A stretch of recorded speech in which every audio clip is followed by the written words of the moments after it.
Welcome to the Mind Chimp podcast. Hey Christine, welcome to the Mind Chimp podcast. How are we doing? Pretty good. How about you? I'm not too bad. It's been a long time coming, this one, right? Like we've booked it and then I've had to cancel it, I think 2 or maybe even 3 times. So we're here. We've made it. Yes, it's happening. So Christine, I guess before we even get into the show, I need you to pick for me 4 numbers. So 1 from 100. 34, 86, and 97. Okay. So that's 34, 86, 97. I need 1 more, please. Oh, 4. Can't even count to 4. Oh my God, this is going really well. 5. 5. Perfect. We will come back to them a little bit later on. Now you know I'm not working in finance because, I don't know. Some of the people I know in finance struggle with numbers as well. So yeah, Christine, like I ask my guests to come on the show and tell me a log line or a summary what sums them up. Do you know? Can you remember what yours is? Mine was fairly wordy, trying to stuff lots of different things in. Some of the elements were global soul with a love for words. Okay. Which could be interpreted as loving to waffle about lots of things. So we'll see how that goes. There is something about helping people and organizations develop and making the business world better than it currently is, because I think it really, really needs it. Okay. So we're going to jump into a lot of these, I think, later on today in this. So I guess before we even kind of get into it, obviously, Christine, we've spoke on LinkedIn, we've met in real life. You're one of the actual few people who have actually met in real life. But yeah, I guess a lot of my listeners may not know who you are. So maybe if you could give us a bit of a whistle-stop tour of kind of who you are, where you come from, all the way to where you are right now on this lovely Thursday evening. Wow, whistle-stop tour. So I think the who I am bit, I have no idea. Maybe that will kind of assemble. That's probably work in progress. But in terms of key elements, so I grew up in Germany, in case you're trying to place my best of accent. Initially started working as a journalist and in communications. Moved around a fair bit. So I lived in Switzerland, Ecuador, Japan, the US, and now in the UK.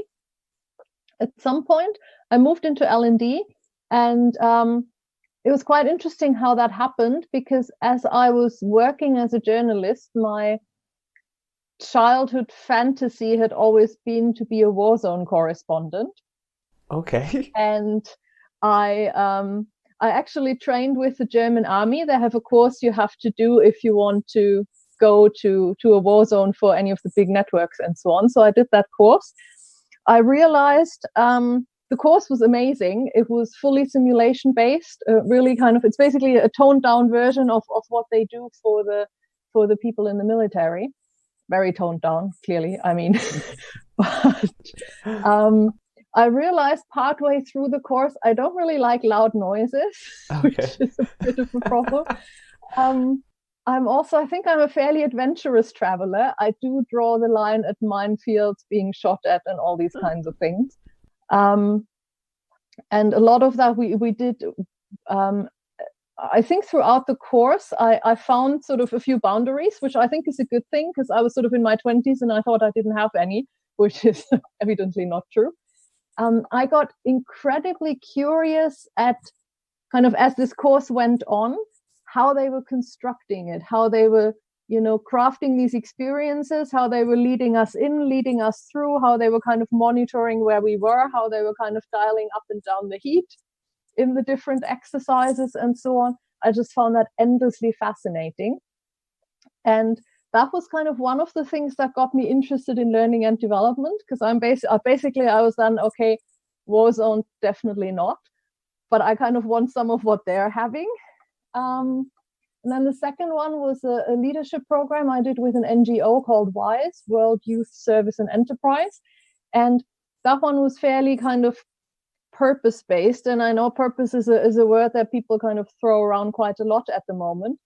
but that was decades ago when I did that, and it wasn't quite as overused then. And it was genuinely kind of, it had depth in it. I wanted to figure out kind of who I was and what sort of difference I wanted to make, because I knew I wanted to make a difference. And again, kind of this transformation that happened in that 12-day program in myself and what I could see in other people, that kind of got me to actually learning and development, which I didn't really know that was a thing, kind of as something people would do for a living. And then I kind of started finding out more about it. My initial degree was in communication and psychology, which, was sort of useful enough. And then I did lots of other stuff, coaching training, facilitator training, all sorts of tools and methods. I do like going quite deep, so I want to kind of go as deep as possible, and then also kind of turn it into something practical. So I always got the feedback I'm too practical for academia and too academic for so I'm like, oh, but I kind of genuinely really want both. Like it kind of needs to come together for me, and it needs to be practical and it needs to be deep. And I found L&D so far has been a pretty useful playing field. There's tech involved if you want it. There's amazing experiences. There's depth. There's possibly making some sort of positive difference. There's deep work with individuals. There's things you can shift in culture. For me, that's just, I just think it's genuinely really awesome. And that's why I'm still in it. Wow. So there's a lot I want to jump into there. So and I think we've spoke about this, I think, in the past, but you was while you was in school, you did some work with a newspaper, right? Yes. So I was one of the people doing the school newspaper, which was really amazing. And I have a friend of mine to thank for that, because how I got onto that was I wrote a naughty poem about one of the teachers, as one does as a teenager. And then she kind of, then you kind of share it amongst friends, like you fold it into a little parcel and you hand it around. And what she did in the next break, she dropped it into the mailbox of the school newspaper. And they kind of liked it. I mean, some of it, there were definitely edits before it went into print, but they kind of liked the idea. And at first I was completely mortified. I was a really, really shy kid, but I found that kind of writing was a way of expressing myself. And also I was the youngest person in the school newspaper, and I was sort of an awkward teenager anyway. So it kind of made more sense for me to speak with older people rather than to enter the who's looking how competition, which I wasn't really set up to win anyway. So so that's how I got into the school newspaper, and I really, really loved it. It gave me a completely different view of my school experience, because we actually got a key to the school building. We were deemed to be responsible enough, at least the oldest two of us. At some point I was then obviously the oldest of the lot. So two of us actually had a key. And that was pretty cool. And that gives you a whole different sense of school and community. And, you're writing about stuff that's going on at the school. And it was kind of just a nice way of being involved, finding out interesting things, talking to people. So that was just really awesome. I also learned stuff about computers, which was really exciting back then, because that was a long time ago.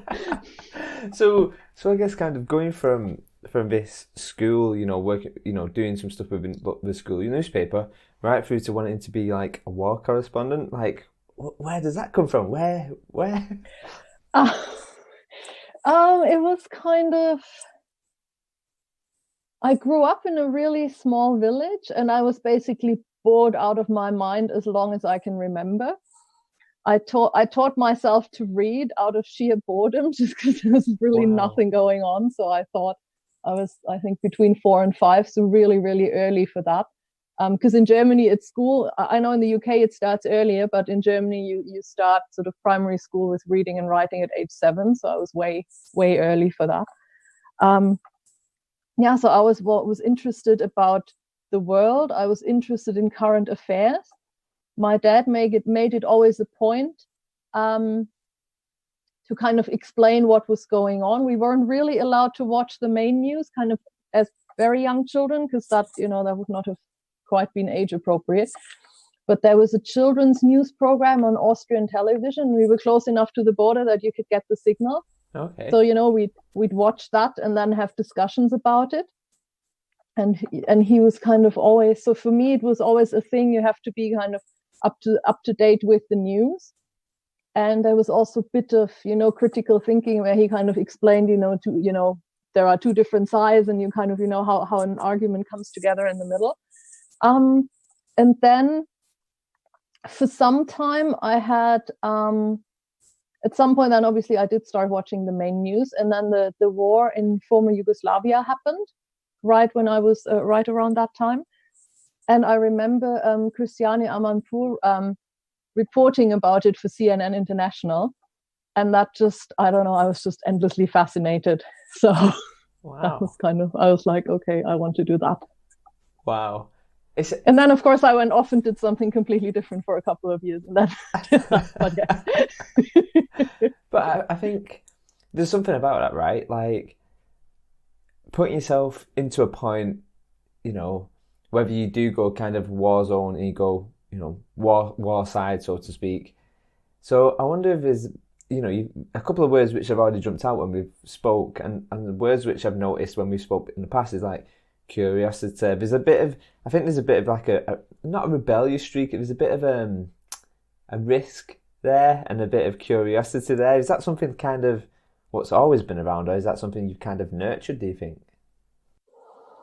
I think it's always been the case. I think in my childhood, I think I'm not kind of not intentionally rebellious. I think it's more kind of an accident, because for some reason I grew up with the notion that, yes, rules exist out there and they apply to other people and you kind of need to know what they are. But for some reason, I never quite got how they would apply to me. Sometimes it was just, when you say, oh, but the neighbors are doing it, or, oh, but all my friends are getting it, and the parents say, oh, but we're different, or, oh, and I think I got quite a lot of that.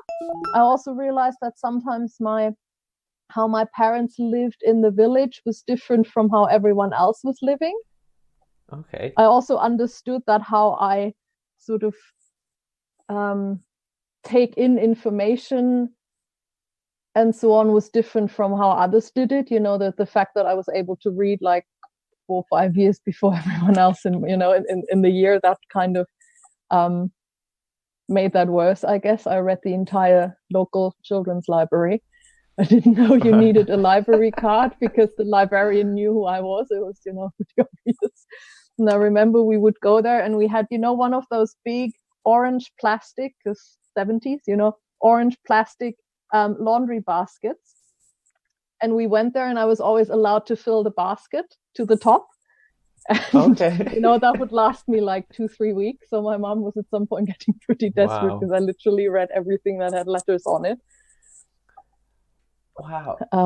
So there's a first there, right? There's a first for knowledge. There's a first for... Yeah. It's interesting. I wrote something recently about this polymorph and kind of this thirst for knowledge and this appetite what can't be quenched. There's always something, and actually a lot of what you're talking about there is exactly them traits, right? That kind of constant thirst, and you can never know too much. Yeah, and it's like, I want to know how stuff works. I want to know the background story. I'm interested in, how somebody turned into who they are. I want to know who built that building and why it looks that way, and why, why the bricks hold together, or, it's just, and then you can kind of Wikipedia. I think I could probably spend like a year in there because you can jump from thing to thing. And I think that's something my brain does quite naturally. So yeah, curiosity has always been like that. But it's an interesting one, because I think just, the questions which are going, like, why is that like that? Why is it that has resulted in that outcome? And why is it what that person is the way he is? But I think when we go right back to children, and maybe it was just my school, I don't know. But there's a risk that the person who's really generally interested and wants to know everything actually can be seen as a bit of a problem in school. Like it's always the same children asking why. You don't need to know why. Well, I do need to know why. It's an interesting one. It was. I think I was kind of. I think when I got really bored as a child, I tended to get aggressive because I couldn't handle the boredom. So Okay. I think people were kind of, as long as I was reading in the corner and was sort of, well fed with a steady stream of information, I was like really nice and quiet and boring. And when I wasn't, I was sort of ripping the paint off the wall, basically. So I think they liked the studious version of me better. It was a bit easier to handle. Yeah. But again, it was kind of, because you mentioned the rebel, because, like I had to be in school with everyone else in the same classroom. But because, back then there was no advanced placement or anything. So, I had to sit through 4 years of primary school at the same pace as everyone else as I was reading the entire library. So, like physically in the room, but not participating in the lessons, which also doesn't help with general discipline and going along with what everyone else is doing, because I was just like, yeah, no. I think nowadays I'd hope that the school system would be a bit more elastic to find useful ways of handling kids like that. But back then that wasn't really a thing. Also, like it was still really conservative. So, the fact that I did A levels as a girl was basically a revolution. Like that wasn't a thing, Really? Not at all. So, normally I would have, like people like me would have stopped in, after middle school and, done an apprenticeship and then, get married and have kids. Right. And that was it. So, wow. So it is quite, that really wasn't a thing. Like the fact that I did A levels, let alone everything else, just wasn't.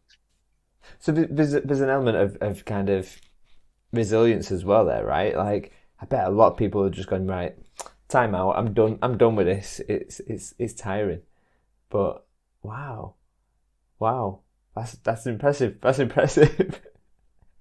I mean, I just think of the frustration of, like you say, you being in school and you kind of being ahead of the other children, and then that must be so frustrating, so frustrating. Yeah, it was. Like I remember, the beginning of this new school year when you get the new books, I was always super excited. I'm like, yay, books.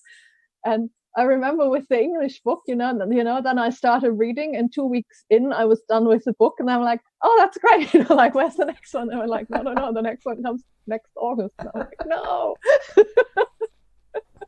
Oh, wow. So you kind of go I think it from... must have been quite unbearable for everyone else, I do have to say. I think I learned a lot of self-management, but obviously at that age I had none of that. So I think I was pretty much all over the shop.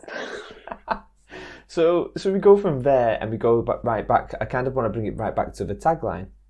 So global soul with a love for words, helping people and making the business world better. So yeah, maybe break that down for me if you could. Yeah, so I think kind of exploring a little. So I guess I always knew I wanted somehow to make a positive difference. I had no idea what that would actually look like. And, what's it called? The Archimedean point where you stick the lever in and then you can move the world. I think from laws of physics, there's something wrong with that, but, the quote goes like that. I was kind of trying to figure out where that point was. And at first I was kind of, interested in public affairs, and I thought I was going to be a journalist and so on as a possible way of making a difference. But that never quite felt active enough, because I was writing about what other people were doing rather than doing the doing. Okay. And I still think the writing, that it's definitely right, and there's an element in there that makes sense. But I also wanted to do more of the doing. And then I worked in kind of the corporate sector for a while. And then I took a break at age 30 well, it was kind of a bit of a forced break because I had a burnout. So one could also say I broke rather than I took a break. But I was then kind of reconsidering, okay, what next? And so I took a time out to kind of get myself sorted out, kind of recover a little bit from that. And then, but kind of came back with the idea, okay, actually, no, it's not because the conventional story would have been, I don't know, I start my own charity or I start a surf bar somewhere, like the usual, ex-consulting company, whatever people do. But I kind of, I did quite a bit of soul searching in that time. And it was really clear, no, actually, you have to go back in there and fix it. Okay. Which I still feel really strong about. So wherever that came from, but that seems to hold true. And I had, those biblical reasoning with my faith sort of moments where I'm like, oh God, I just do something else. And oh, this feels kind of big. Can't I just get something else? And but it really seems to be like, no, that's the place where I'm meant to be. And that's where I'm meant to start changing things. So that's what I'm working on in one way or another. So I guess kind of the natural question I would probably want to ask Eve is kind of, well, what's broke? So, I mean, I know that's a really heavy-weighted question. I know I'm leading you into it. but like, yeah, what's the thing, what really jumps out to you at the moment? Especially, with the work that you're doing and stuff, what's really jumping out to you? I think in a way, business has a lot of potential that it's not using, because very often it's sort of the most vibrant, best resourced part of society and global infrastructure and all of that. And they're using it to mess things up rather than making it better. And, it's not, I mean, I know how business works in the sense of, you need to make a profit or at least break even to be able to keep going and so on. So, I like to think I'm not naive about that. And at the same time, there's different ways of doing that. And most organizations, or I know it's starting to change, but a lot of organizations still seem to make very short-term choices. They seem to be mostly in for themselves. Also, I find very often people who are in the business space sometimes seem to be leaving part of themselves at home that never quite make it to the office. So it's almost like they're, the way they're like really nice and really caring people who have ideas, who are creative, who care about stuff. Sometimes that doesn't show up in the office, where I'm like, well, where did that go? Where did like your playful 8-year-old go? Where did the person go who cares about what happens to someone else? Yeah. Where does it go? Like, I think, and why? Why is it that people can't bring their 8-year-old self to? I mean, obviously, to some extent, when we say 8-year-old, I guess I mean like the curious, creative 8-year-old. Mm-hmm. Why do you think that is? Why do you think kind of? Is it a case of some people try to bring it and it gets dampened, or is it a case of some people go, actually, that doesn't belong in this corporate environment? Where, why? Yeah, where and why, I guess. I think some of it is we've turned it a bit into an arms race. So people have this zero-sum mentality. So if I want something, that means someone else is less. And I think there's probably some areas where it's true, like if we have a pizza between us that has 12 slices and I eat one, then there's one less for you, that's kind of yes. Yeah. But I think in a lot of areas of how people work together or relate to each other, it's not really like that, but people treat it as if it was. Okay. And I think they're also very often afraid. So I worked for various consulting companies, and I remember often I had really good, really deep conversations with individuals. And as soon as more than one of them was in the room, even though, I knew all, like these 5 people really, really well when I was doing training stuff or something, the conversation changed so completely as soon as someone else was in the room, even though, it was almost like all five were afraid to be the first one to say it. And they probably would have been all relieved to kind of, drop the facade a little bit. Yeah. But somehow that never quite happened. Or, it happened for some people, but it also wasn't really a culture where that was possible. Now, I know that sort of big name consulting might well be sort of an extreme end of the spectrum, and there's probably lots of stuff in between as well. And it's not like, I guess the other extreme would be people think people in business are kind of soulless robots, and that's completely obviously not true either. Yeah. Well, I don't know. Like, it seems people are scared to show themselves. People are also scared to make decisions and then hold them, to be like, okay, I don't think that's the right thing to do, so we're not doing it. End of story. Yeah.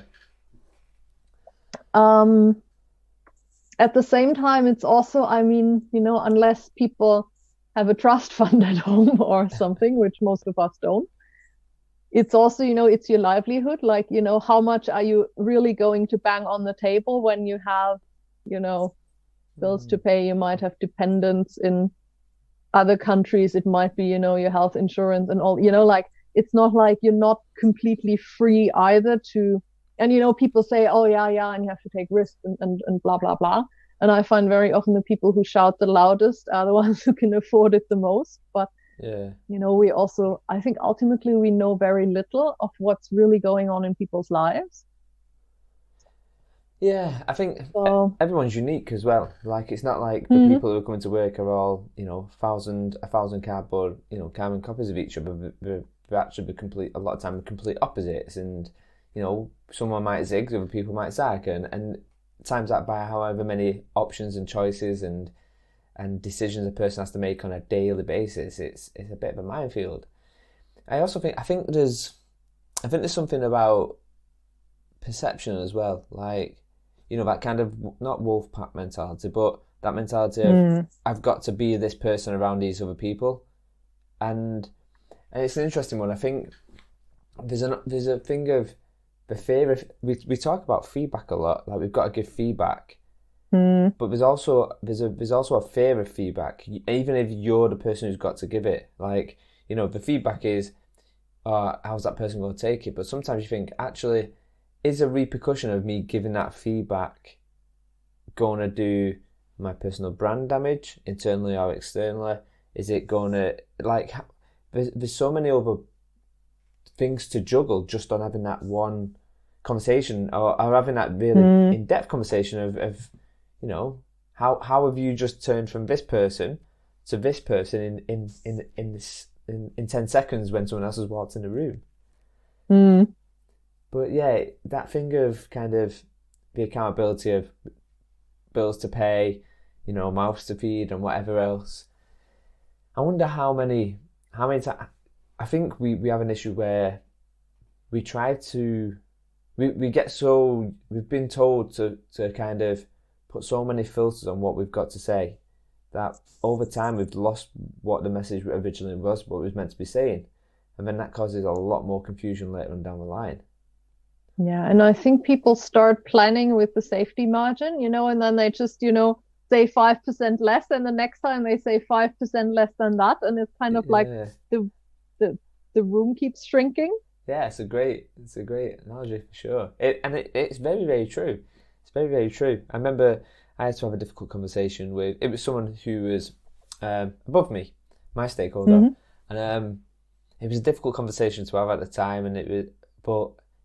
we never held back. Like, I'd say, this isn't a personal thing, this is just how I'm feeling and blah, blah, blah. And it was, on reflection, I remember thinking, that felt a bit challenging, but off the back end of it, like, we've got such a good relationship now. We are friends. And I just think it's good to be able to have that conversation, but the issue comes when you can't, when there's some barriers in place of giving that feedback, and it becomes a little bit warped and tricky. I don't know. I think the other thing is, and I've been thinking about that a lot. For me, when I started doing sort of more structured personal development stuff, first just for myself and then later as part of training up for one thing or another, doing, facilitator training, coach training, psychotherapy license, like all these things. Nobody actually teaches you how to do that. Like if you're really lucky and you had a pretty good childhood and, had some good role models, you might have picked up some of that. But it's not like, nowhere in the education system, at least not the one I went through. And I mean, I did a degree in communication and psychology. So, there would have been, space for that somewhere possibly. Like this whole self-reflection, how do I self-manage? How do I identify how I feel about something? I mean, I remember when I started doing personal development stuff and somebody asked me, well, how did you feel about that? I literally, I would not have known where to look. I mean, I can't even, I had things like actually realizing how I felt about something. I remember there was stuff like with one of my exes, or I was really angry, but the anger kicked in with about 1 to 1.5 year delay. And I'm not actually kidding. Like it really took like that long to just kind of land. So that took a lot of practice. And it's not like nobody tells you how to do these things. And I think that's also a missed opportunity because we could all probably be much better with ourselves and each other because some of it is just technique and you practice it and, it's fine. But, we don't even know that that's a thing. Yeah, and I think it's an interesting one. I think, like, if we go down the route of, say, how people have counsellors and stuff, honestly, I honestly sit back and just think it's because the value of a counsellor is because you have an impartial ear. You have someone who doesn't know you, who doesn't know the repercussions of what happens. They just give you an open, honest feedback based on that moment and you. And I just think it's a really missed opportunity a lot of the time, And I guess because, businesses aren't set up for you to all be, not talking to anybody in the business. Over time you're going to make friends and then the impartial ears are going to slowly but surely fade away. But I think that's the value of like having, counsel and coach are very different things, but a good coach, a good mentor, like these are the things which really, really matter, I think. But I think we're starting to see that a little bit now as well. Yeah, I think the other advantage is pretty much everyone else in your life will have some sort of personal agenda in what they're telling you and what they think you should be doing. Sorry about that. So yeah, pretty much everyone else will have an agenda in what they tell you should be doing. And, like, of course, a good line manager will coach you, but they're probably not completely divorced from whatever outcome comes out of it compared to an external coach. Yeah. Or, if you ask your mom or your sister or, your old friend, should I be doing this? Then, of course, they know you, but they also know their version of you, if that makes sense. Yeah. And they know like your past version, and they might have an idea what a possible next iteration of you might look like. But very often it's sort of a linear progression. It's like, oh, he's a team leader in the finance department, so he'll be like a head of something next, and now he has like a flat, and then he'll get a house, and then so it's all like a linear progression along the same line, and there's not really any room for anything that's not that. And I think a lot of stuff in life is not that, or it could be not that, but it doesn't really come up that way. It's like it's that legacy of this is how it has to be done. Like it's step 2 always follows after step 1, and you actually go, well, nothing's ever really a straight line most of the time now anyway. But yet, as soon as we go into, say, a corporate environment, we put these barriers up, right? And we say, this is a process and this is the way it should be done. And you go, actually, it's not like, that's not real life. It's not real life. And also even like how you even get in there. Like if you're thinking about the average recruiting process, it's like, it all needs to like stack up. And very often you kind of, look back on your CV and you're like, oh, okay, I can kind of, craft the story out of that. But like as you were living it forwards, it really doesn't, that's not how it was. You can kind of make it sound like that backwards, but yeah, sometimes it would be nice to have the other conversations as well. Yeah, definitely. Speaking of CVs, so we get told in life we've got to do this great CV, and when you're going for an interview, you've got to be the best person. You've got to show everyone all your success. And I think actually we should really ask, what does your failure CV look like? So if I was to say to you then, Christine, what does your failure CV look like, or what's been the biggest failure for you? What's the one thing what kind of jumps out? I definitely had so many. So I mean, obviously, there was also stuff going right, but oh my God. Yeah, so I think probably the biggest one was that felt very momentous, because it was one of those really freakish things where you think that would never happen to me, and until it kind of does. And it was sort of a personal thing, it was a professional thing, it was also where I felt like I just completely failed as an adult. So I was around age 30, I was homeless for a couple of weeks, which I think is in most respects a pretty big failure on most counts, really. So I never slept rough, thankfully, but I was kind of couch surfing and doing all sorts of random interim things. I had, for a couple of weeks, I was staying in an architect's office who didn't really have enough work. So I was basically crashing on her office couch.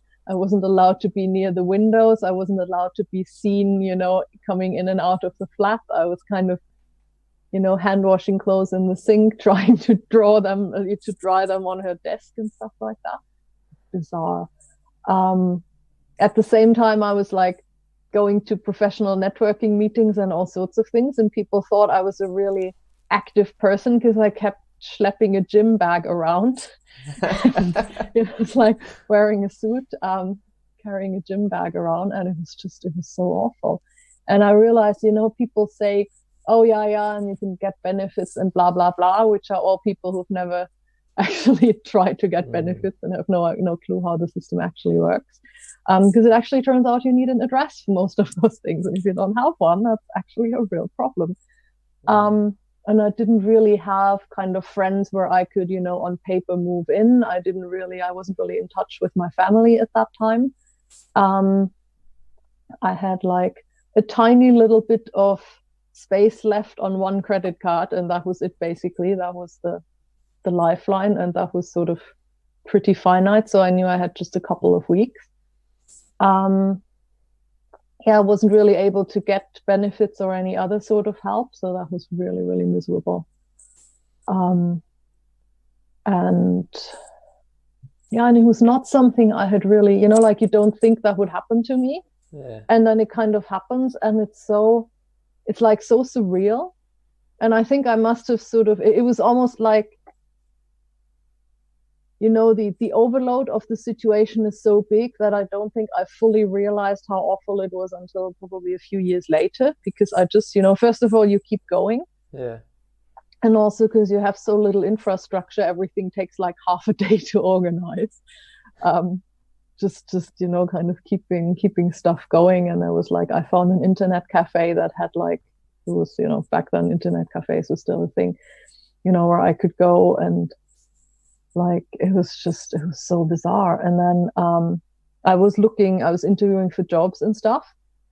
And then I managed from that situation to get a job at BCG, which was really bizarre because, I was homeless, and then I was putting on a really nice suit to rock up at a BCG office and have, wow. interviews in the consulting space. And I remember I was really hungry, and there were coffee and biscuits and stuff, and I needed obviously you need to sound smart and so on, but I needed all my self-control to not make a lunge at the biscuits and just distract them. And then it was just oh my God. Um, like, yeah, speaking of putting on a facade in a corporate environment, I mean, that was just the weirdest thing. And yeah, so then they actually hired me. And then things got really complicated because at that time in Germany, you get an actual written contract that's, signed in a wet signature, sent to an actual address, which I obviously didn't have. So it kind of became a bit complicated. Then that worked out. And then thankfully that kind of provided enough stability to kind of keep, get things back together. Because then with that job contract and the nice looking suit, you can then, like go to a bank and do stuff. You can then kind of try and rent a place to live and all of that. And I was lucky because the person I was moving, it was a shared house, and the landlord was kind of fairly, nice and jovial, and we kind of got along really well. And he had been traveling a lot and so on, so we kind of bonded. And the only background check questions he asked was with which football team I was supporting to make sure it wasn't like the other one. So I passed that test, and so that was fine. So that was the only background check, but that was obviously really lucky because like I had no references, because I couldn't really list the architect, which office, like that would work. So yeah, and then I started working at BCG, and it was just really weird because obviously also, that sort of stuff trashes your finances and all sorts of other things. So it became like the beginning was like bizarrely difficult because people have all these fantasies, what your life is like when you're working for a company like that. And my life is obviously nothing like that. I remember I had like, oatmeal in like the desk drawer, and like if I never ever have to eat porridge again in my life, I'd be really happy. Because I remember like the 1 kilo bag of oatmeal was 29 euro cents. Okay. And that's kind of, so yeah, I ate a lot of oatmeal. Wow. Yeah, so that was just really bizarre. And then, like on Fridays, they had these recruiting things, and there was always food left over. And I was always, because you kind of, you figure out the timings, and then you're always kind of, you just happen to be around when like the leftover food comes out. But yeah, that was really weird to kind of rebuild things. Wow. And it does feel, because yeah, speaking of putting up a facade, because obviously, there was enough in my biography to, say all the right things in all the right places, and you kind of know how the game works. But obviously nobody had any idea that happened. I worked at BCG for 7 years, and until the very end, there were 3 or 4 people who knew about it. So wow. Yeah, some people, once this episode is out, some people might probably be a bit surprised. But yeah, because I've never really told anyone, because it's just such a weird thing. Like, it never felt like quite the right, just because it's so weird. And it's also, like, and I guess that's some of the things that are, because you mentioned what's holding us back. Because in my mind, I obviously said, look, who's going to trust me with, I don't know, heading up some part of L&D or doing a big global project if you can't even, in quotation marks, keep a roof over your head, It's really, which is something that most adults manage to do pretty well. It's like, should you be responsible for a budget if you can't, like, if, But it's a crazy one, like, right? Because that's also a massive success for you in a way, because I can't relate to that. I can't. But I can probably see how that is something where, again, it comes back to this resilience, what we spoke about at the beginning. Like, a lot of people that would have totally broken. That would have been a thing of, it would have been just slowly but surely. And then you've kind of, you've championed through. And I want to kind of, I don't want to say this is your biggest success, because I don't know you well enough to say your biggest success, but just for me, I think that is an absolute awesome success. But I want to flip it on its head. So we know what your biggest failure, I'll put that in speech marks, but what's been your biggest success? And this can be, I want two. I want your personal, and I want a professional.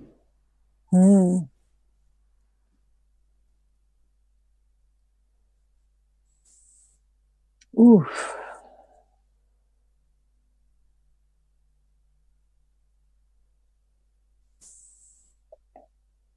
I think biggest personal success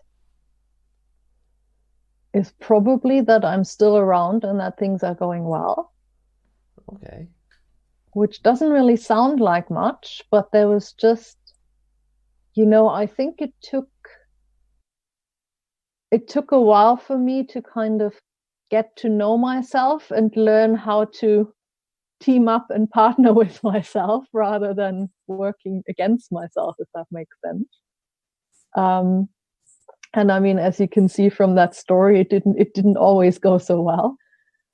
So I definitely knew there were definitely things I needed a few practice rounds on, and to just kind of figuring out, okay, how and where do I fit in?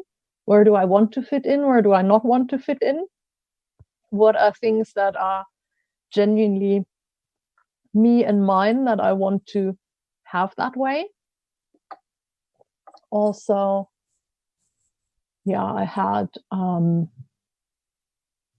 like throughout my 20s and most of my 30s, I had pretty disastrous relationships. Like, I think there was definitely also some patterns that needed working through. And so I'm not with somebody at the moment, but there was somebody fairly recently, and that was a completely different type of relationship. So it feels like a lot of that has all changed and kind of evolved for the better. And that, I think that in its sum feels like a success. Okay, awesome. Thank you for sharing. So, I guess, yeah. So, I want to jump into your books. I want to get into them. However, go for it. Before we do, I want to know, other than your books, in fact, yeah, other than your book, what book would you give as a gift to 5 people?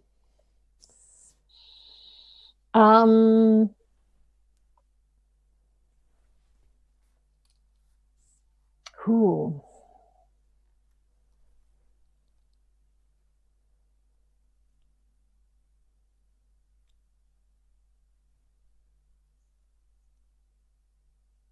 That's really difficult. That's actually surprisingly difficult. I think business books would be easy, like non-fiction sort of, for types like us that work in that kind of space. If they don't have it already, I would give them Reinventing Organizations by Laloux. Okay. And as a gateway drug, the illustrated version, and if they like it, they can get the other one and footnote themselves out. Yeah, but I don't know, like I think like what I always find the most gripping, and don't get me wrong, I like the smell of frameworks in the morning and all of that, and I read a shed load of work related stuff as well and enjoy it. But what I always find most gripping is to find a literary fictional reflection of something real. Okay. So I'm always geeking out when I travel to either read books or novels or something that takes place in that place, or is at least a writer from that country, as far as it's translated into a language I can work with. So, like things like I read Walden actually at Walden Pond in Massachusetts, like I do these kind of things. Okay. So I think I would probably figure out where people have been or where they're planning to go next, and then try and curate something around that. Do you find that immerses you into the story of the book more? Is that something you kind of do to help with immersion, or is it just a case of it's just a nice little pattern what you've put in place over time?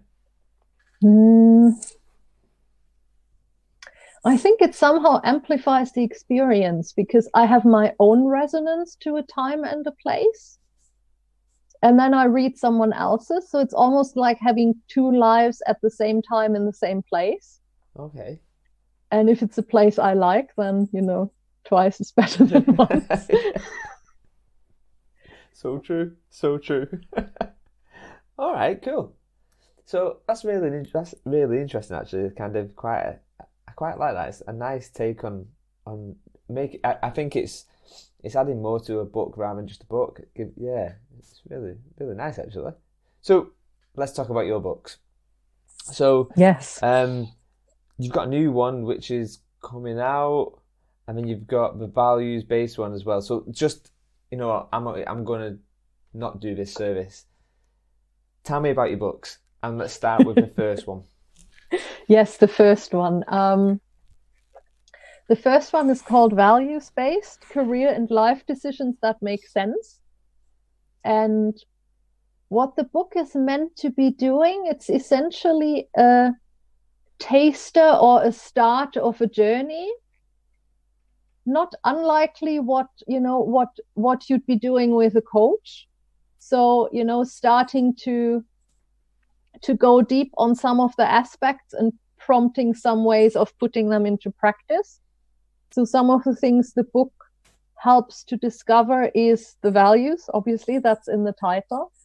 And for me, that's quite an important element, because I was looking for something that's deep enough that it's really grounding and timeless. And, you know, there is some bigger element and some depth that you can then use to start hanging other things off of. And I found values quite useful because they're human.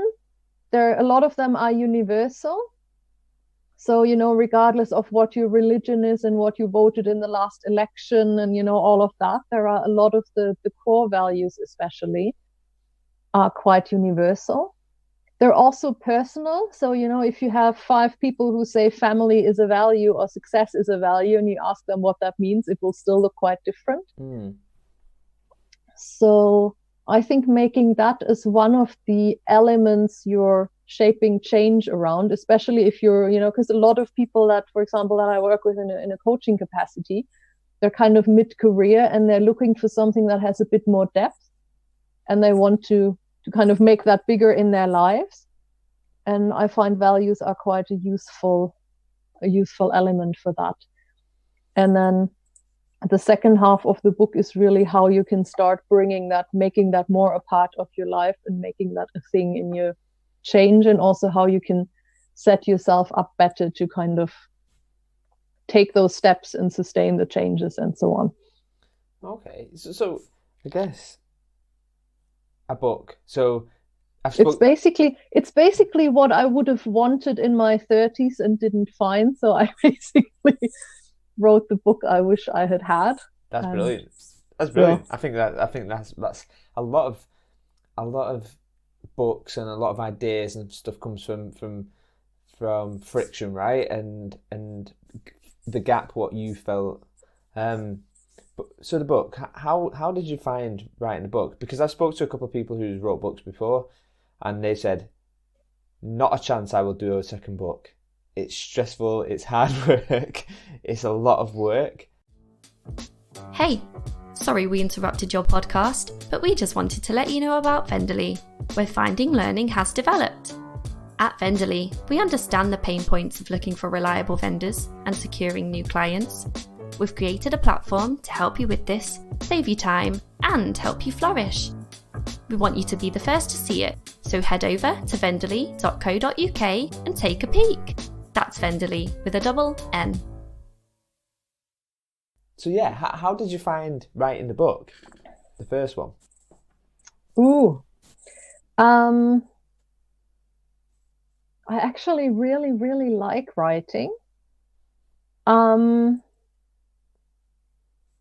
I like editing a little less, and that's also a big part of the journey. but I also I do like it. It's I like how my body and mind feels when I do that. I like it because it's kind of like, in a way, it also forces me to be true to what I'm telling other people to do. So it's actually a really good checkpoint where I'm like, look, I've just literally written people should be doing this because that's the right thing. Am I actually doing that? And sometimes I have phases where I'm like, okay, I can't possibly write that until I'm actually doing it myself. Okay. So I think it's a really good accountability point. It does take over your life. It completely does. it helps to prioritize because it does take over your life. So you then need to reevaluate a lot of the choices around time and, what you do when and all of that.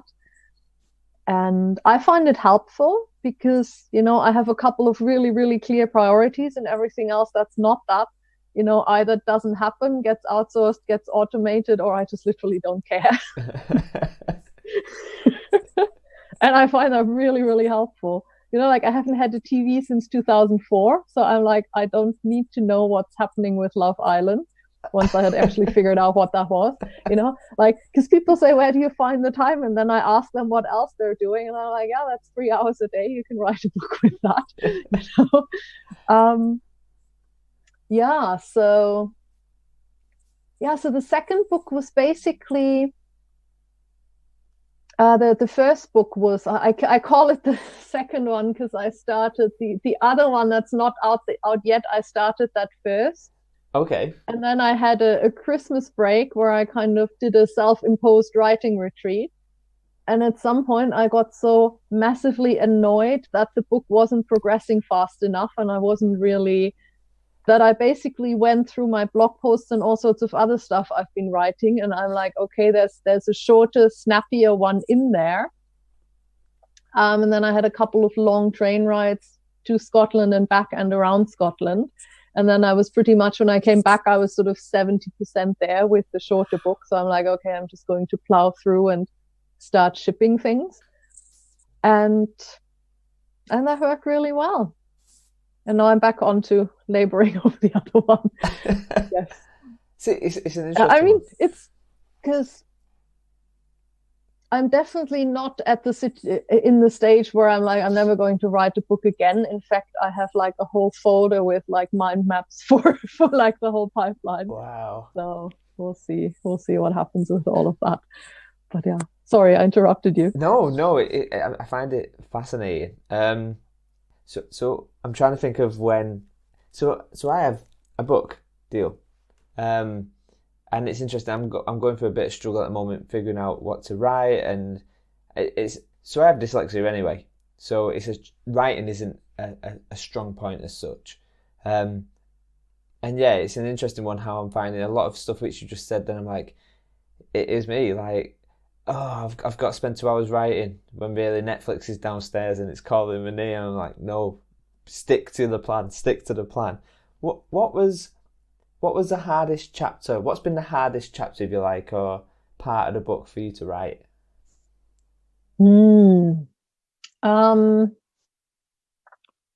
That's probably in the one that I'm still laboring over, because that one is about values and decisions. So decisions is one way of how the big vision gets practical.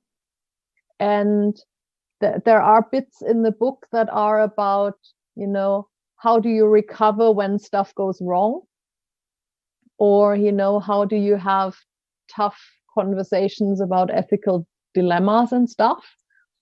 And some of that stuff is really difficult to write because I found, like, for me, writing feels really immersive. So it's almost like I'm writing myself into a similar physical state than I want the emotional state that I want the reader to be in. Not quite at the same level, but at least so you can physically feel where it's going, and that it starts kind of tingling in all the right places. And that one was really difficult. What was super interesting, I had like the most uncomfortable long weekend. So I wrote that bit over, one of the bank holiday weekends, just because I knew I needed like a big solid chunk of time, and that was the only one. And it was hideously uncomfortable. And then kind of, by the time it was the last day, sort of, after lunch, I kind of realized on a meta level the process I was going through as I was writing that. And I'm like, okay, Christine, you've now just literally cycled through every single defense mechanism you have, with like, oh, I need to clean the oven. Oh, maybe I just literally went through all of that. And I'm like, okay, isn't that interesting? Like, I can't even write the bloody thing, let alone telling other people they should be going through all of that without going through that. So I kind of felt really, like when your catching yourself doing something, you're like, oh my God. That was like annoying, funny, and really uncomfortable at the same time. So I basically then just ripped up most of what I had written, as one does, and I kind of made that a thing. I'm like, okay, you're probably at that stage, you know, and now it's probably this is happening in you. And by the way, you know, because I then just kind of decided to be a whole lot more transparent about it, because I'm like, hey, that's literally what just happened, so I'll just write about that. And that felt a lot better, but oh my God. Wow. But I think the awareness, the self-awareness of that, right? Like, people could easily find themselves doing that and not be aware to it actually happening. Wow. You're getting through it, though. You're getting through it. This is I'm doing the work, but I'm also like, I'm doing the work of the writing, but also doing the work, if that makes sense. So I guess kind of where can people get these books? Like, you know, where can I go now? So say I've got 5 people who want to know about values and 5 people who want to buy the new book. Like, where do we go? Where do we go to get them? Yeah. So I mean, so there's my website. That's christinelocher.me. Locher is with an H. And the book, if you type my name into Amazon and values, that should come up. So the book that's already out is available on Kindle at Amazon, and all the different regional, national ones as well. So, like, if you're in France, you can still buy it. No excuses. And the other one that I'm still finishing will obviously then also be on Amazon and all the other usual channels. And I will definitely shout about it on the website and everywhere else that I like shouting about things. So Twitter and so on. Which leads me into a very good segue. So it's like we planned that. So obviously we engage on Twitter, we speak on LinkedIn, Twitter, you know, and you're quite active on Twitter. So I want to talk about social media. And this year with season 2, I've kind of dug into social media a little bit more. And I guess there's 2 weighty questions which I kind of ask my guests. So the first one is social media as a whole. Do you see that as a net positive or a net negative for society? Ooh.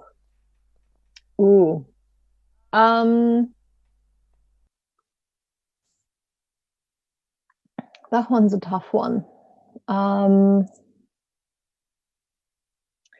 I remember I had a job in like the late 90s where the internet kind of started getting like, I'm not old. And people were telling about, you know, how the internet was going to be this great force that would level the chances and everybody would all of a sudden have a chance because online, you know, whatever. Which I think for the most part probably hasn't quite worked out, or at least not the way people were thinking. At the same time, like if I'm looking at, for example, what Twitter has done for me, you know, both personally and professionally, I would not have been able to do that in any other way. You know, meeting people, being involved in discussions, forming relationships, getting insights, getting, you know, seeing people. For me, it's almost like a virtual apprenticeship. You know how, like in the Middle Ages, a craftsman would apprentice with a master, and you would kind of see how they perform their craft. Okay. And I find with a lot of people on Twitter, a little less so, I think, at the moment, but maybe 2-3 years ago when I started being active on Twitter, there were quite a few people where it's almost like you could tap into the thinking process of somebody who's really advanced in a field you're trying to be in. And, you know, short of being in the room with them when that happens, and you can't because they have 25,000 followers and it doesn't really work like that. But you still have some chance to do at least some of that. It's almost like you can catch some of the hallway conversations. You can hear people think out loud, and then you hear them speak at a conference, and you can then reflect back on how you could observe them thinking their way into what their point is at the conference 6 months later. Okay.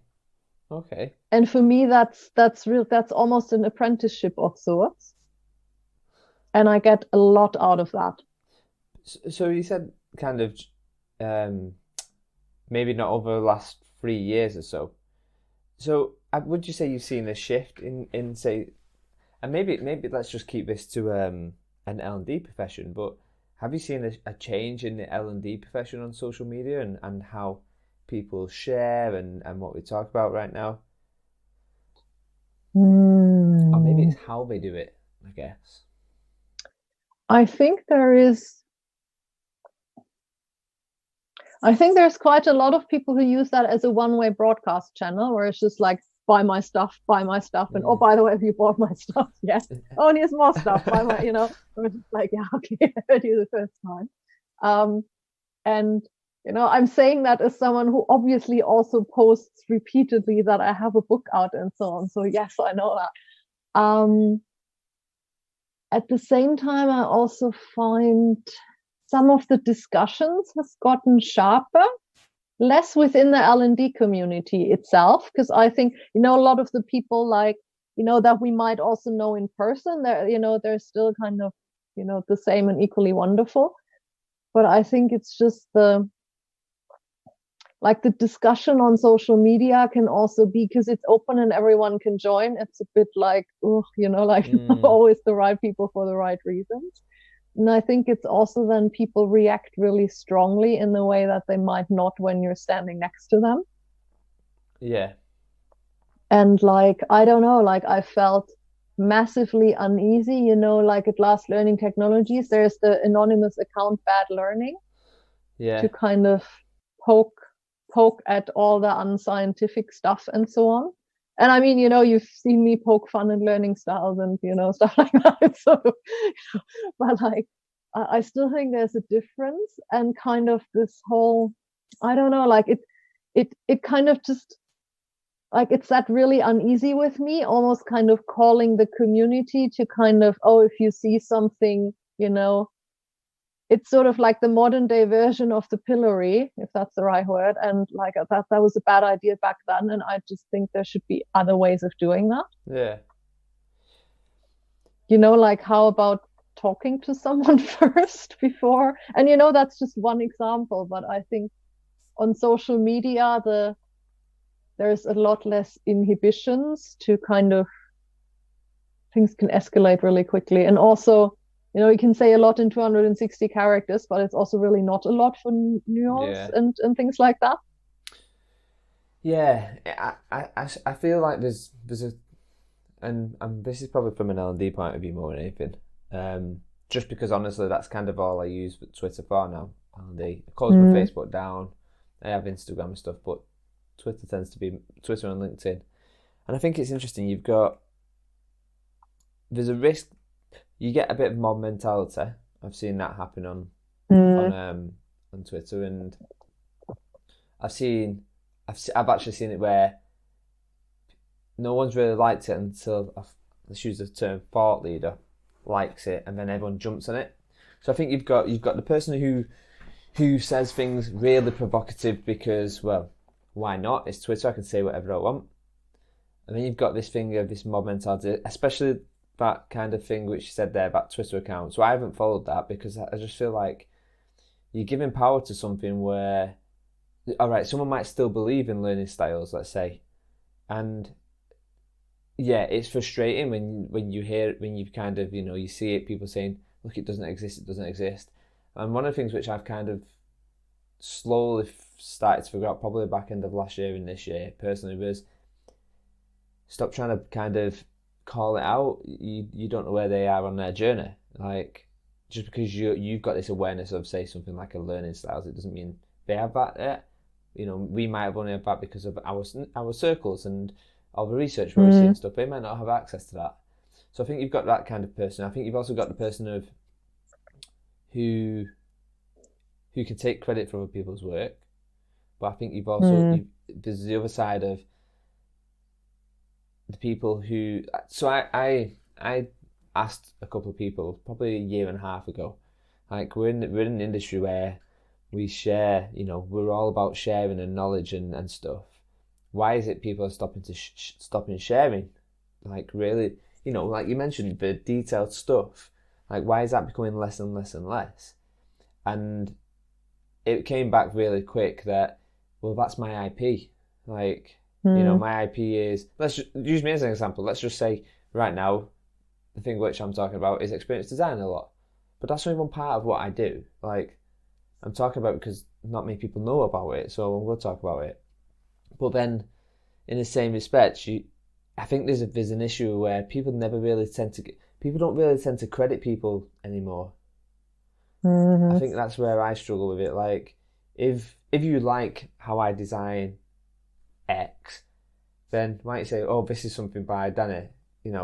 It's a weird thing of nobody really crediting anyone now, because everybody wants to be perceived as the top dog, the thought leader, and I hate that word, but everyone's striving for that. And I think it's a really weird thing. And like when I very first got into L&D, don't get me wrong, I wanted to be that person. But at some point you just go, there's always someone better than you, right? It's like there's always someone who's tougher than you. It's going to exist. And I struggle with. I have a real love-hate with social media. I have a real love-hate with it.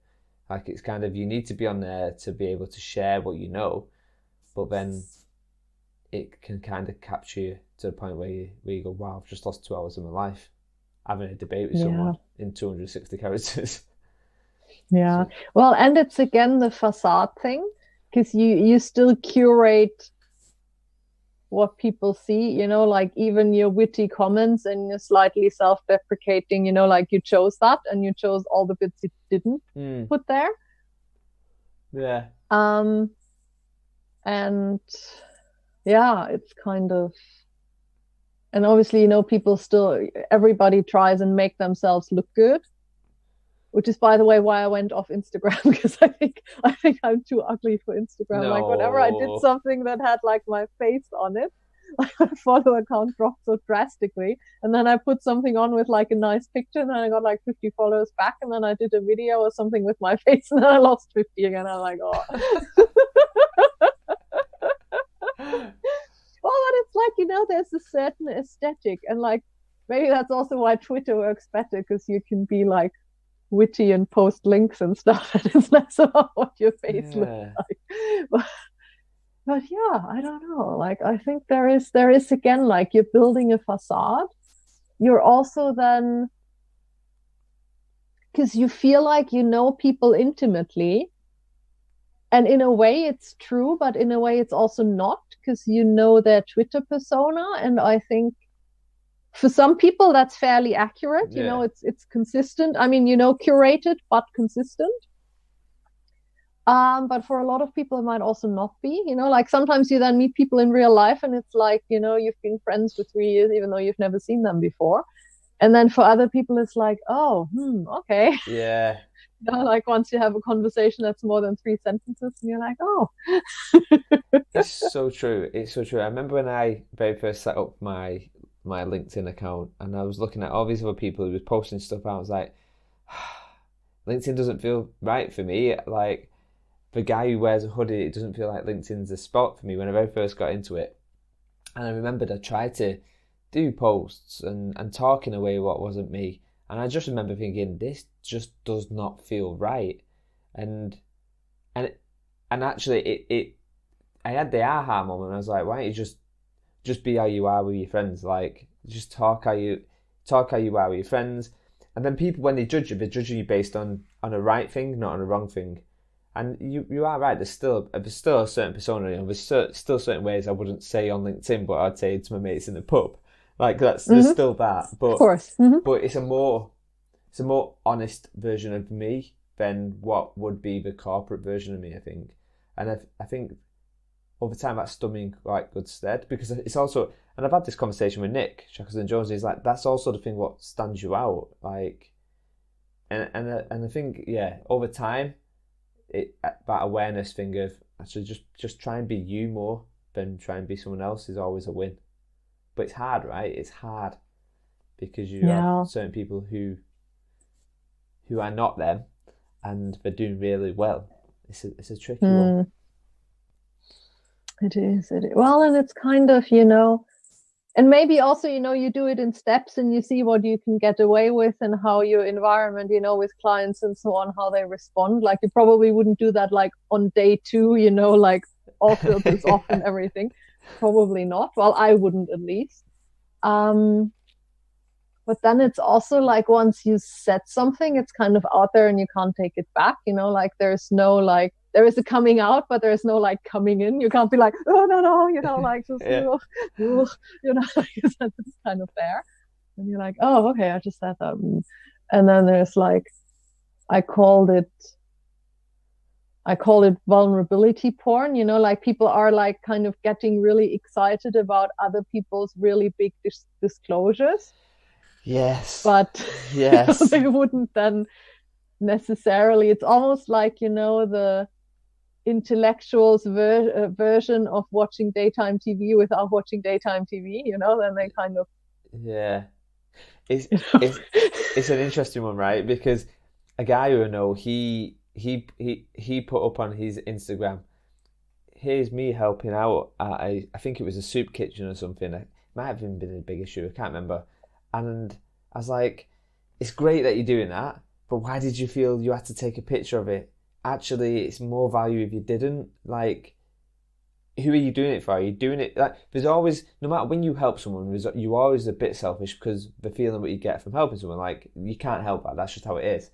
But then there's also the fact of, here's a picture of me doing that thing. So then it's like humble bragging. I can't, it just does not sit well with me at all. Oh, that's my dog there making a guest appearance. Yay! So it's a weird one, and I struggle with it. As much as I like it, I dislike it. I think I'm having more fun with the likes of TikTok now, which is a bit more interesting than your standard. Oh. Yeah, that's a bit more. Never quite played with that. I'm scared to start because I don't want like another rabbit hole. Yeah, it's a rabbit hole for sure. So I guess kind of coming round to, I've got two big questions, and I want to see where you take them. L&D, what's its biggest problem right now? Ooh, how do I phrase that? If I say itself, I might be out of a job tomorrow morning. No, because it's a bit like, I think it's all kind of the right intentions, but sometimes I think we kind of make something into a thing that doesn't need to be a thing. Wonderfully unspecific.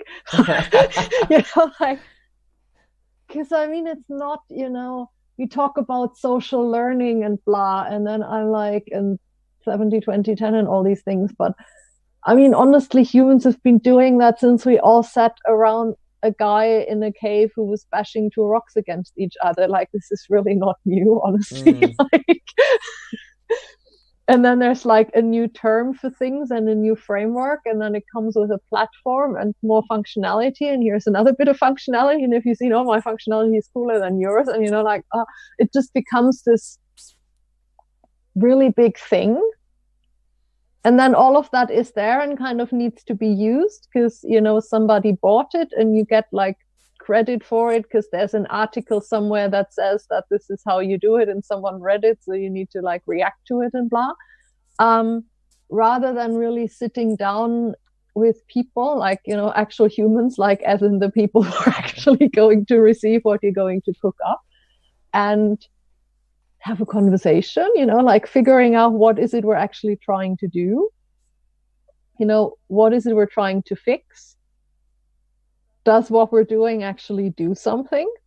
Is it fun? Like half the stuff, like honestly, I once had that was like many, many jobs ago. I'm not saying where it was, but like they mandatorily co-opted the L&D department to QA check their compliance training module, which was so awful that they had to make it mandatory for L&D as part of their role to test it. Like all bloody 45-minute click through of it, like the sort where you can't advance and you can't click the thing, where it just makes you want to poke your eyeballs out. And I'm like, your L&D and you hate it, and everyone else hates it. Like, what makes you think that's a good idea, and that's the way you want to be delivering this? Like, half the time I'm like, you wouldn't eat that yourself, you wouldn't wear that yourself. Like, seriously? So true. Yeah. And yeah, I think that ties into what the stuff Nick is saying about courses and resources, and some of the conversations we had about experience design, to also think about things in the right size. Like, what does that thing want to be? And then, if that wants to be a PDF with 5 bullet points on it, that's actually great. And if that needs to be a 2-day immersive something for very good reasons, then maybe that's what it needs to be. But then don't look at the agenda and say, oh, it's 8 hours. If we cut the lunch break and we do some pre-work and so on, can't we do it in 6? And let's just do it virtually in 90 minutes. Where it's like, hell no. Yeah. And the other thing is, I can rant about this forever, but then the other thing is also, like the partnering approach, because sometimes people treat L&D like the pizza delivery hotline, like they call in 2 days of time management. That's my favorite, because it's literally never time management. Like, it's all sorts of things, so it's just really never time management. I mean, maybe like once, but and then they expect you to deliver, and I'm like, would you like fries with that? No.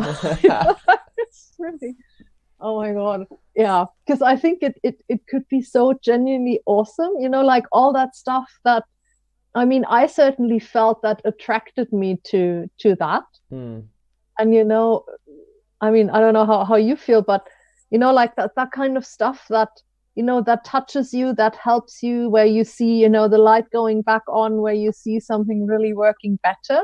I want more of that. Yeah. Yeah, there's a risk, right? Like, we talk about digital transformation and learning digital transformation, and I kind of say it all the time. The tech is the enabler, but you've got to be aware that tech doesn't fix everything. And the more you keep going down that way, you come away from the actual person who you're meant to be helping and supporting and developing. And it's a tricky one, because I get it.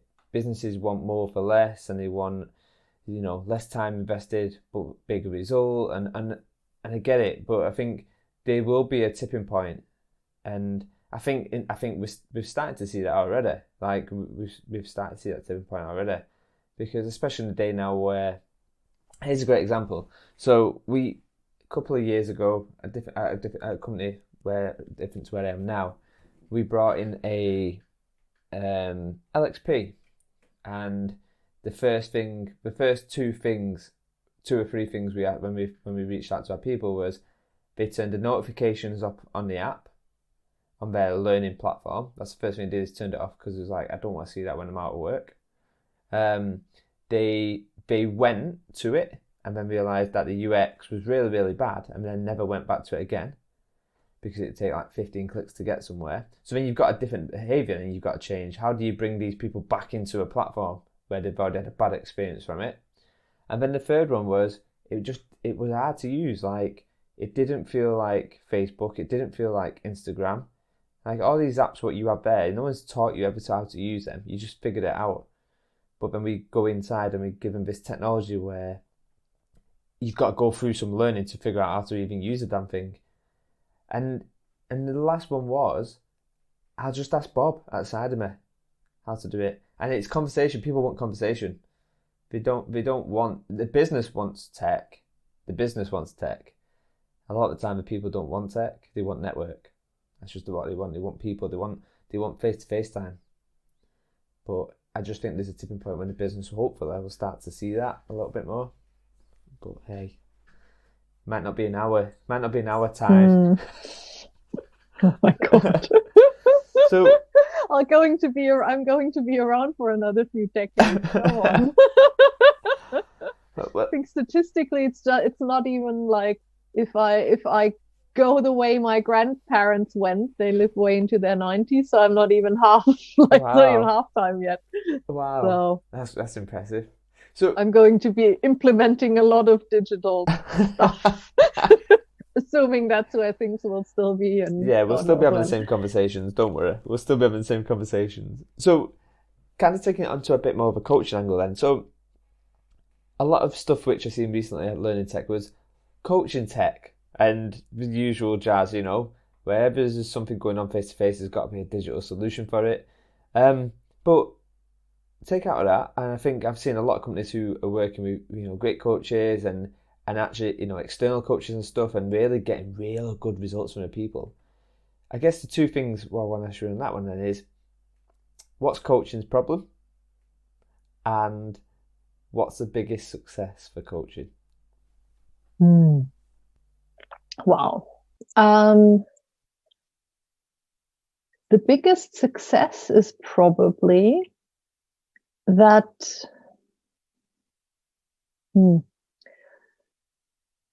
it's almost like it reminds people of something, because I think a lot of times it's not actually new. You know, like as a coach, it's not like I'm going in and give them advice. It's almost more like you remind them of something, you know, like, for example, values or resources they already have or something like that. So it's a lot more kind of about holding space, about supporting people to do something themselves.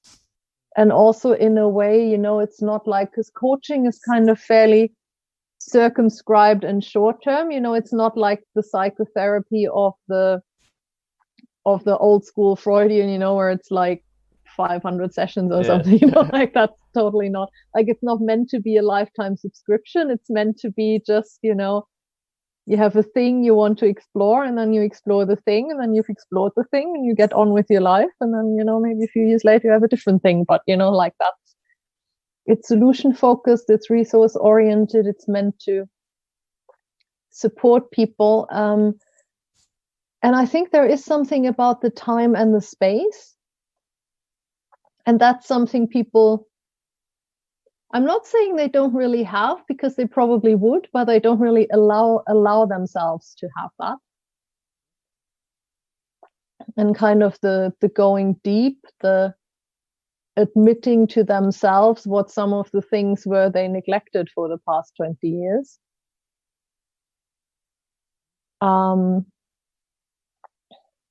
Yeah, so I think that's where coaching helps. And in a way, it's also, at least that's kind of how I'm doing it. So I don't think it's a secret science, or should be. And, you know, very often, I mean, I work with accomplished professionals, and, you know, a lot of them have, you know, other, you know, they've read books and they've done stuff. So it's not like, you know, also, I don't think it's a secret science. So, you know, like if people ask, oh, you know, what was it you just did there? And, you know, what's the basis for that and all of that? You know, if people want footnotes, I have footnotes. If they want to know, if they want to do, you know, they're curious about a specific intervention or a specific thing we've done, I'm happy to explain. I'm happy to send them articles. I'm happy to, you know, like I'm fairly transparent. Also fairly clear, where it's like, okay, maybe, you know, like don't go in there by yourself and jump right in, if, you know, depending on where they are and what's going on. But again, at the same time, it's also about developing that practice, if people don't have one yet, to kind of relate to themselves and check in with themselves on a regular basis. So, and I guess the problem then, because that was the other question you asked, is, I mean, at the moment, it's still a fairly premium offer. So people, especially, you know, if you're looking at who gets coaching from a company, which is really where most of the money is sitting, essentially, it's people who, if they wanted to, could probably sort out quite a lot of resources for themselves. Whereas a lot of people who could really benefit from coaching can't get it, because that's not, you know, that's not how it works. Or they wouldn't be able to pay for it, or it wouldn't be, you know, like as a coach, it would be difficult to offer a session for, you know, a rate that somebody maybe who's starting out can afford or something, like as an actual, viable business. And, a lot of coaches do a mix of, paid work and then pro bono work or volunteering and so on. And I do that as well. Because I do think it would be great if everyone could get at least some support. And I think that was also a bit the motivation for the first book, because I thought, well, I would have needed that in a phase of my life where I would not have been able to pay for coaching, but I wanted at least, some pointers in the right direction. And the other thing is, coaching, at least in most countries, is not an accredited profession. So, anybody can call themselves a coach. You have no idea how they trained, how responsible they are with what they're doing, and so on. A lot of the coaching training is shockingly bad. People will do like a couple of weekends and learn a few tools and techniques. And the thing is, it's fairly easy to start a process with someone, you kind of know where to prod and then you get a reaction, but that's kind of not the point, because, you need to basically finish what you start in a responsible way. Like, you can't just chuck someone in there and then start something and then you're like, okay, see you in 3 weeks, you need to get them safely back and in a good state and in a way where stuff can integrate and so on. And, that doesn't mean, some sessions can be hairy depending on where someone is, but you kind of need to know where you are and what you're doing. And, is that a coaching question you're working on, or is that, for example, a therapy question? Like, do you know where you are? Are you meant to be there? Like, do you have any business in there? And I think that territory is quite difficult, and it's difficult to see, how qualified is someone, what work do they do on themselves, do they have a range of options? Because very often, people maybe train in one method, and you can see that if you look at sort of their training bio or stuff on the website, you see like Institute X, and they've done like the beginner, the advanced, the master, the one thing another, and the other thing or another, but all in the same. I think there's also benefits in training with different people and getting a good range. And I think people often don't do that. Right. Okay. Interesting. So I guess just being mindful of your time as well, really. I've got 4 questions, and it'll probably end up being more than 4, if I'm being honest. But before we get into them 4, tell me about this craft beer. Like, where's that come from? My alter ego on Twitter. Yeah. Yes. Well, I mean, really since forever. So my family has a hop farm actually in southern Germany on my father's side. My father was running the farm for a couple of years before he then did something else. It's a hop growing region, teeny tiny, like the size of a bathhouse, and not one of the big hop growing regions, but still, like, people in the industry would know what Tettnanger Hopfen is. So I kind of grew up with hops. The interesting thing is, kind of growing up as a teenager and young adult, I didn't actually like beer. I didn't like the bitter sort of yeasty taste, which is ridiculous now looking back. So that came much later. And I got into this whole craft beer thing when I was in the US, where there's, some places have quite a vibrant craft beer scene.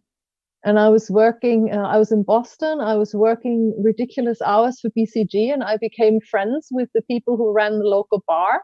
Because, as I was sort of staggering out of the office looking for some human company to wind down from the day, I kind of just became friends with the local craft beer place across the street. To the point where they actually ended up inviting me to staff meetings, because, I was the sort of regular that was basically part of the setup. Oh, it was awesome. Yeah, and I kind of because I think it's a mix of tradition and at the same time breaking rules, and you can see there is a theme in there.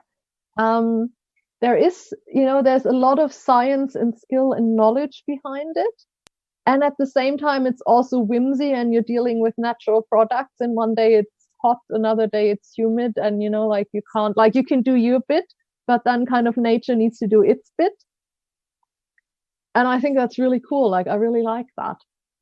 And it's just really cool, nice people. So I started doing a craft beer certification last year, because obviously I'm a training person, so I can't just do something without having an internationally accredited certificate in it. Because hey, and you know, like, I remember I walked into that classroom and I'm like, yep, those are my people. You know, like, it was just like, it just felt so easy. And it's not, you know, people think, oh, you're doing a certificate in beer, and they make like stupid jokes about it. But it's actually, you know, like, there's proper science, and you need to, you know, like, it's not, Oh, wow. you know, but yeah, it's just, I just really like it. And I've done a bit of sort of, you know, like, sometimes various breweries do like investment rounds and so on. So I started playing around with that. Fairly small scale, but that's just a good way I found to get a better sense of how that industry works, because then, you know, you're involved with different breweries and you get a sense of what the different styles were and which one went bust and which one didn't, and so on. So some of the investors definitely didn't turn out well. A few did, but I was like, oh my God. But that's, you know, you get sort of a sense of how that also works as an industry or as a business.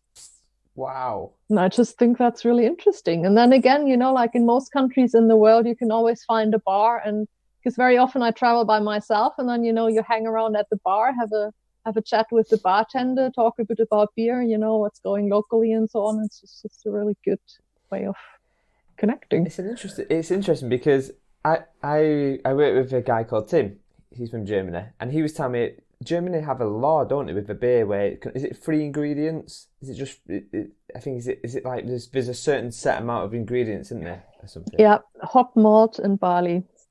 That's it. So like all the whole, you know, like pumpkin spice ale, watermelon ale, winter warmer, blah blah blah. Like none of they're having none of that. And I remember when I was in the US, and I obviously went like all in on all the flavors and all the crazy combinations, and like bacon maple syrup ale and like all these weird and wonderful things. And like some of my friends in Germany got really upset. Like one of them literally wrote, "Don't bother coming back." And I'm like, what the hell? So like people take it really, really personal. And I mean, you know, like, I think it's the oldest like food purity law or something. Right, okay. And, you know, I mean, at that time, that was actually quite amazing, because people would, you know, anything you can get to ferment, which is pretty much, you know, depending on what you're putting together, that's almost anything, not always fit for human consumption, you know. So in terms of consumer protection, that was actually quite amazing. To do that, you know, at a time where, you know, like, you would not have wanted to drink the water, milk would have been seriously risky, you know, like, so it was actually not a bad idea. Wow. Okay. I did not even know that. That's actually really quite interesting. Yeah. And, you know, I mean, and obviously I do love the, you know, all the seasonal stuff and the crazy mixes and all of that. But, you know, even if you just take the main ingredients, you can, you know, there's so many different hops. They all have different flavor profiles you can play around with, you know, like, you know, how much you're roasting the malt and all of it, you know, like there's just so many different things, then different water. So beer from different regions made exactly the same way will taste completely different depending what's in the water. So, you know, there's massive amounts of craftsmanship, and you can do all sorts of weird and wonderful things with it, even without adding stuff. And then obviously if you do add stuff, you can like knock yourself out with that, which is also cool. But yeah, so I just think it's fascinating. So what is your username for Twitter if people want to keep tabs on your alter ego? Well, my my L&D like professional Twitter is Christine Locher, and the other one is Beercraft Christine. There we go. So I've got 2 questions for you, and then we are done. So you've got a billboard, and you've got 1 million people who are going to come out of a stadium, and they're going to look at that billboard.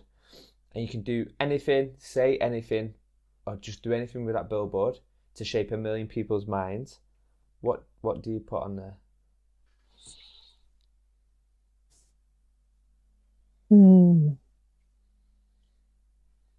This is going to sound cheesy, and I'm just saying it anyways. I think I will put on "Choose Life." Okay. For a number of different reasons. So one is that's obviously the start of the monologue when, of the Trainspotting film, which left a big impression when it first launched.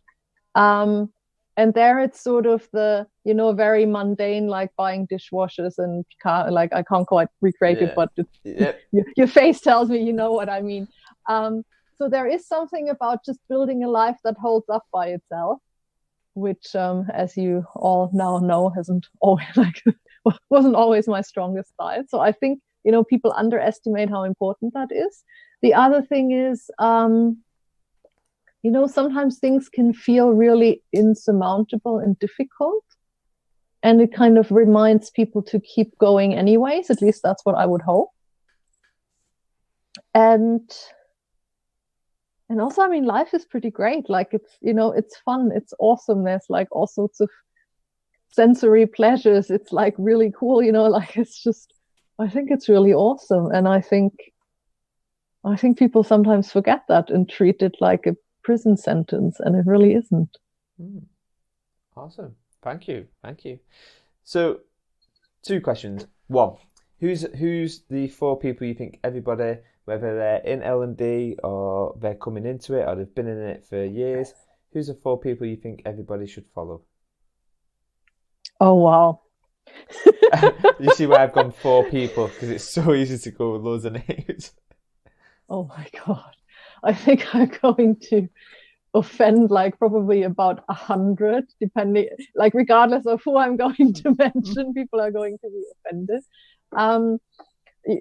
I'm also guessing you probably won't let me out of that one, so I'm just going to start. Yeah. I think Kate Graham is amazing and people should follow her. She's also fabulous in highlighting lots of things other people are doing. So if people want to get into stuff or into the discussion, she's a fabulous person. Obviously also women in learning and so on. So her. Don Taylor, also because he knows everybody and everything, and he also highlights and shares a lot of stuff. So he is a very good, well, first of all, he's fabulous, but also, he's a great node to be connected to, because then that leads you to lots of other people. And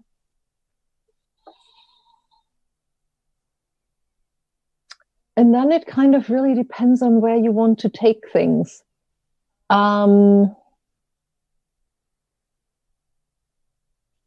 I really like Nick Ribeiro. As you know, I like lots of people, but Nick always has an interesting angle. I don't always agree with it. Sometimes I'm like, what? But he covers stuff that people don't really cover. He doesn't necessarily, say everything everyone else is saying. He also sometimes asks questions that seem really simple, but really, really aren't. And people, well, you can see people are sort of trying to dismiss it and then realize, oh, actually, that's a really big deal. Yeah. And I respect that a lot.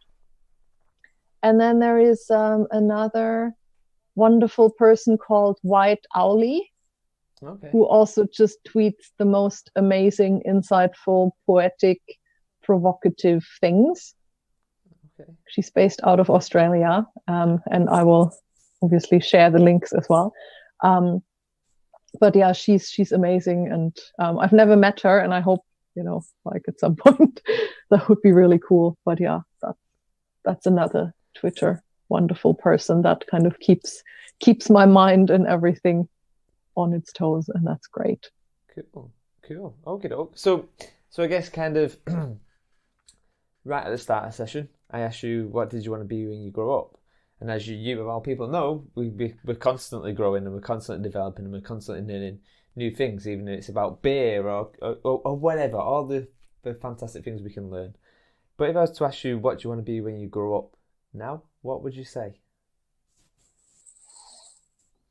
You mean from now, as in my next career, or when I was a child? From your next career, My next career.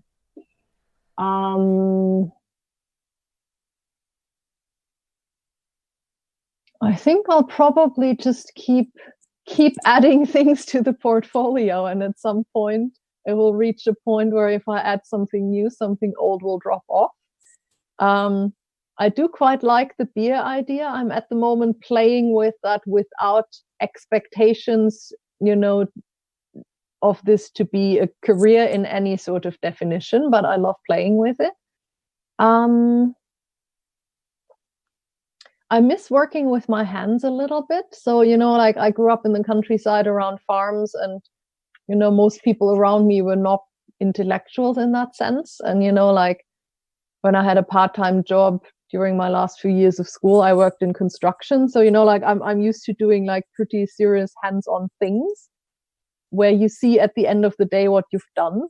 Whereas sometimes here I feel like I'm working in a PowerPoint factory, and it's not quite the same level of gratification. So I miss kind of doing practical things with my hand and body. So that might be something I want to explore a little bit more. Cool. Awesome. So right at the start, I should pick 4 numbers as well. So these 4 numbers tally up to a random list of items. So the story is, Christine, is you're on a desert island and you found these 4 items, okay? And I want to know what you're going to do with them. So your 4 items are a nail clipper, oh God, a word search. A what? A word search, like a puzzle. Oh my God. A sponge and a balloon. Wow. Okay. What I would do with that? Oof.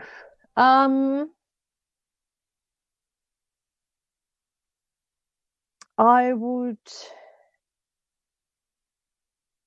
use the sponge to enhance my beach experience, just purely hedonistically, like without any other agenda. I would use the nail clipper to try and clip the word search into something that people can read, like either, try and find patterns in it that make, assuming I don't have a pen and I can't just like write a note. Okay. And then I would roll it up, stuff it into the balloon, blow it up, tie a knot in it, and use it like a message in a bottle. I love it. Awesome tools and skills right there. So we've come to the end, Christine. Thank you very much. It's been a pleasure. It's been awesome. Yeah, I've really enjoyed this. But last question, where can people, just remind us again, where we can find you and where we can buy your book? Yes, so christinelocher.me, that's Locher with CH. That's the website, which leads to everything else. The book is on Amazon Kindle, and it's called Values-Based, Career and Life Decisions That Make Sense. And I live on Twitter as Christine Locher, my L&D self. And if you're more interested in the beer, then it's Beercraft Christine. Awesome. Thank you very much. It's been an absolute pleasure. Thank you very much for coming on, Christine. You enjoy the rest of the evening. Bye-bye.